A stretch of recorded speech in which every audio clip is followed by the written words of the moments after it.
Olá, boa tarde, bom dia, boa noite, onde você estiver, a graça e a paz do nosso Senhor Jesus Cristo. Vamos hoje continuar com a lição 11. O título é Anseio pela Casa de Deus.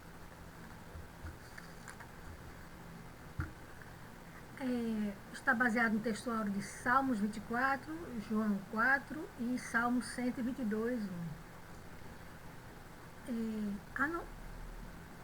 A não ser nos capítulos 14 e 17 do Evangelho de João, não encontramos nas Escrituras outra passagem que seja tão sentimental em sua linguagem como a do Salmo 84. Parece o sonho de alguém que se entregou inteiramente nas mãos de Deus. O autor do Salmo não estava em Jerusalém quando o compôs. Achava-se longe da casa de Deus e não esperava um retorno para breve.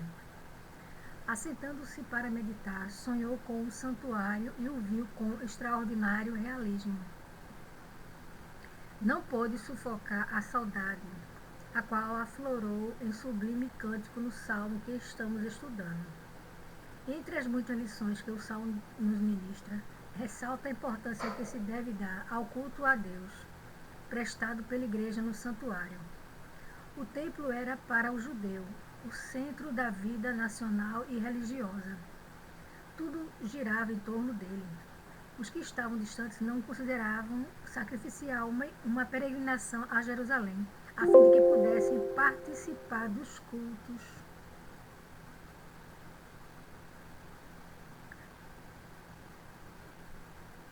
Que se processavam no templo. Havia, por vezes, caminhadas longas e penosas.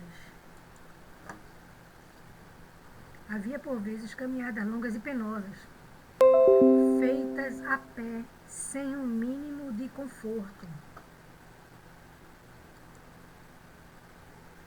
É curioso observar a referência que se vê em toda a Bíblia quanto à posição geográfica de Jerusalém. Não é sem razão que quem vai para Jerusalém parta de onde partir, sempre sobe, e quem sai de lá, qualquer que seja a direção em que tome, sempre desce. Isso se deve ao fato de, em Jerusalém, se encontrar o santuário, símbolo da presença de Deus. Observa Achille M. Yates, em sua obra Estudos no Livro dos Salmos, que o templo tinha pouca coisa de verdadeiramente atraente, como casa de reunião. Não passava de um lugar sombrio e desagradável, onde se matavam touros, ovelhas, cabras e cordeiros, e onde o sangue dos animais saturava todas as dependências com um cheiro pouco agradável. A verdade, porém, é que um estranho sentimento invadia a alma do crente judeu ao pensar naquele ambiente. Ali estava em comunhão com Deus e com o povo de Deus. Motivos bem maiores tem o crente em Jesus Cristo para amar o templo, que é onde se realiza a fase mais importante da vida religiosa, o culto público. Necessidade do culto. Está lá em Salmos 84. Quão amáveis são os teus tabernáculos, ó Senhor dos exércitos. A minha alma suspira, sim, desfalece pelos átrios do Senhor. O meu coração e a minha carne clamam pelo Deus vivo. Até o pardal encontrou casa e a andorinha ninho para si, onde cria os seus filhotes junto aos teus altares, ó Senhor dos exércitos, Rei meu e Deus meu. Bem-aventurados os que habitam em tua casa, louvar-te-ão continuamente. Selá. Selá significa amém. Nestes versículos, o salmista demonstra que o culto é uma necessidade tão imprescindível à alma como o alimento e o vestuário, o som para o corpo. Quem lê a Bíblia está a par da grande influência que o templo sempre exerceu na vida dos judeus. Aqueles que voltaram do cativeiro babilônico começaram pelo templo e a reorganização nacional. A reconstrução da casa de Deus era condição imprescindível para uma época melhor. Um dos elementos que tornavam a religião fascinadora e indispensável aos hebreus era o fato de ela estar entrelaçada com a vida nacional e a vida familiar. Não é de admirar, portanto, que o salmista revele todo o seu amor à casa de Deus. Os nossos templos devem ser maior atração para nós. Eles são casas de oração e de comunhão com o Altíssimo. Este conceito em que temos a casa de Deus é sentimento essencial à nossa vida em sociedade e como indivíduos. A casa de Deus deve ter prestígios bastante para disputar a infância. A casa de Deus deve ter prestígios bastante para disputar a infância e a mocidade ao mundo com os seus cinemas pornográficos e seus clubes atléticos sem orientação moral. Quer dizer que a casa do Senhor Deus tem que ser mais atrativa do que as coisas do mundo, né? Como cinemas, com suas orgias, né, de filmes. E os clubes, os clubes atléticos, né? Que atraem muita gente hoje com esportes, com jogos. Aí, veja só, continuando. Quando se deixa de ir ao culto sem que haja um motivo razoável, acaso se dirá: a minha alma suspira assim, desfalece pelos átrios do Senhor. Quem deixa a escola bíblica dominical por qualquer programa esportivo, porventura estará declarando: o meu coração e a minha carne clamam pelo Deus vivo? De modo nenhum. Vivemos no meio de um povo que, por força de muitas influências da vida moderna, está perdendo a noção da importância da religião. Pelo menos não parece hoje tão sensível como foi noutros tempos.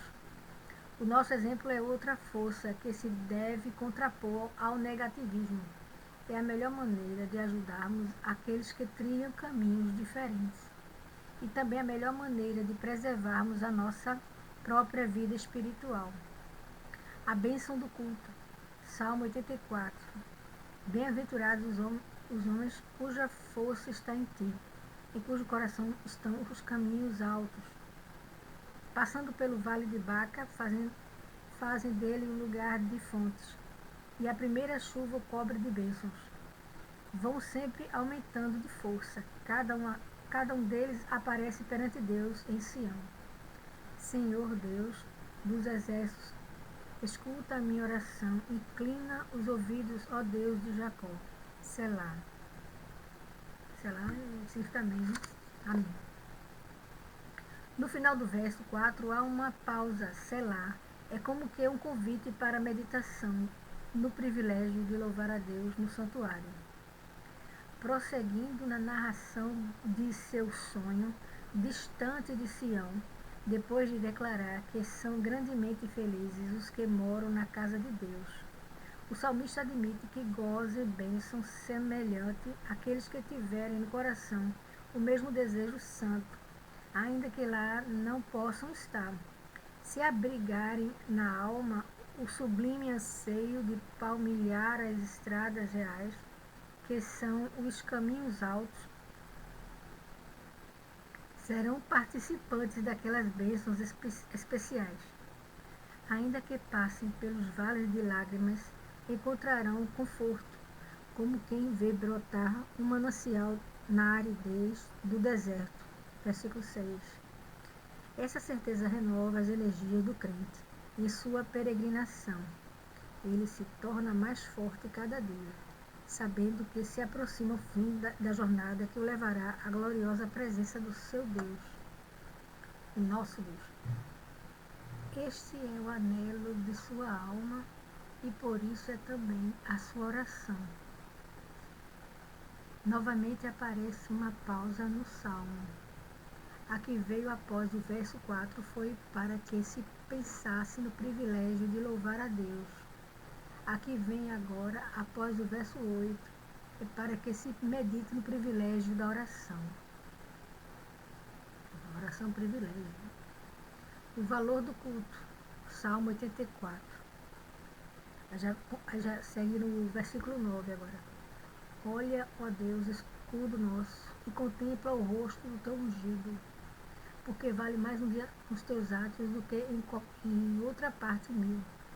Preferiria estar à porta da casa do meu Deus a habitar nas tendas da perversidade.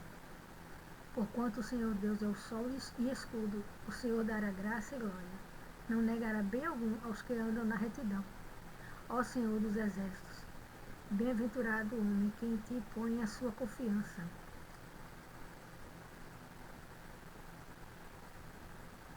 Nestes poucos versículos, por 2 vezes, o salmista se refere a Deus como nosso escudo.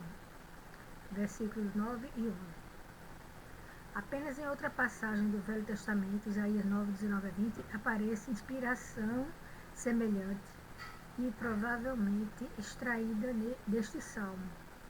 É uma referência à proteção que Deus oferece ao crente. O salmista não diz que Deus providenciará um escudo para defender o crente. O próprio Deus toma a si esse trabalho. Ele é também chamado de sol, no versículo 11, como que a declarar que de Deus vem toda a luz. Sem ele, ou longe dele, tudo é treva. A própria noite é a ausência temporária do sol. Que pensar, então, da ausência de Deus pela eternidade? As expressões sobre o valor do culto nascem na ansiedade do salmista pela casa de Deus. Versículo 10. Os princípios que nos fazem bons ali é que se aprendem. As melhores relações da vida lá é que se formam. É no templo que se cultuam os ideais eternos que perdurarão no céu, quando tudo estiver reduzido a pó. É ali que aprendemos mais da graça e recebemos de Deus a glória que significa céu e eternidade para nós. Versículo 11. Podemos desejar mais? Podemos pensar em algo que seja mais valioso? Cremos nós realmente nisto?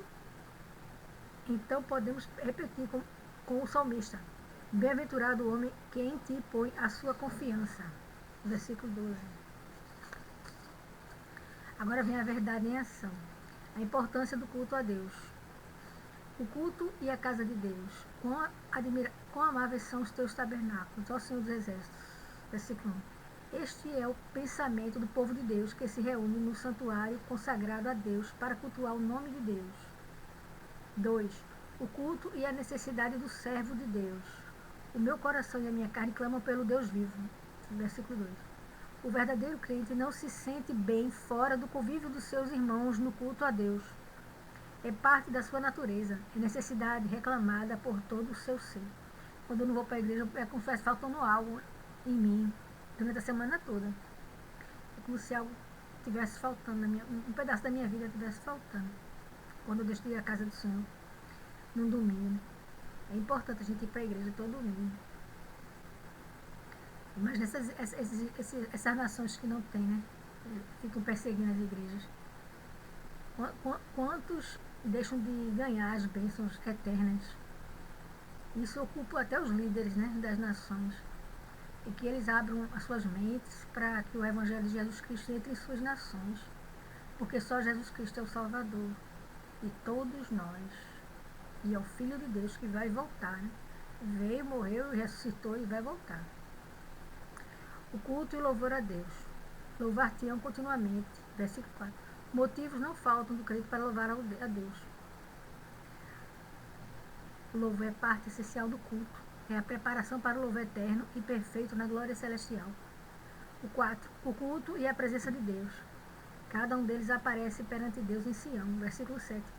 É real a promessa da presença de Cristo, onde 2 ou 3 estiverem reunidos em nome dele.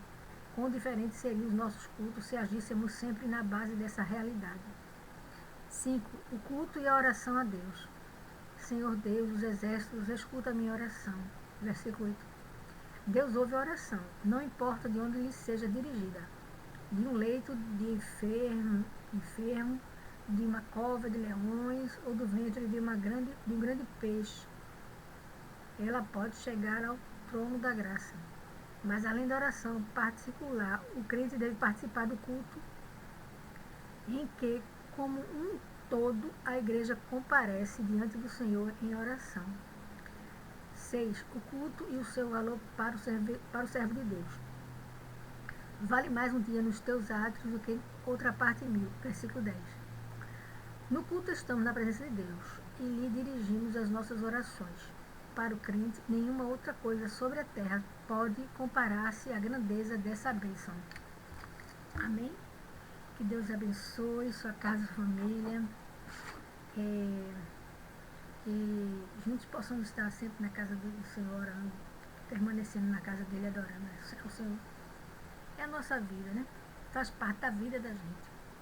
Adorar o Criador uma vez na semana, lembrarmos dele enquanto estivermos vivos, porque ele tem nos abençoado, tem nos dado toda sorte de bênçãos. Que Deus te abençoe sua casa, sua família, lhe proteja. E que o Senhor, Salmo 23 para vocês, o Senhor é meu pastor e nada me faltará. Tem um versículo aí para vocês. O Senhor é meu pastor e nada me faltará. Amém? Deus abençoe.